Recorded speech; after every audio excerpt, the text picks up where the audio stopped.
And I've always said it's a bit like a, you know, an artist that will, if I was an artist and I said, will you put a bit of blue up there? No, no, no, no, not there. There, you know. You get up and you do it yourself. So it's an interpretation. So I worked with Babyface on this song, True Colours, because it wasn't my song, which kind of freed me from those kind of blinkered attitude in a way. And I've worked with George Martin and Arif Mardin and Quincy Jones and some great producers on neutral ground. But whether I would actually trust anybody with your song, with my songs, is something that I've yet to test.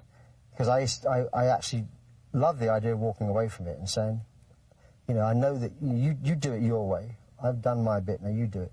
Yeah. But in the end, you end up with a, you know, you end up being given a picture that just doesn't look quite the way you thought it was going to look. And so, consequently, I've always produced myself. But this was an interesting experiment to see if, you know... I mean, my last two records were kind of, for me, I mean, artistic successes for me, especially Both Sides, which was all me, you know, done at my home. It was all a real homemade album.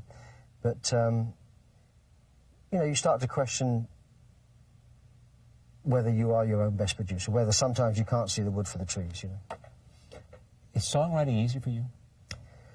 No, every record is like starting again, really.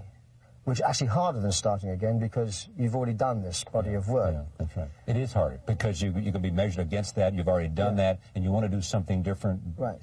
That's right.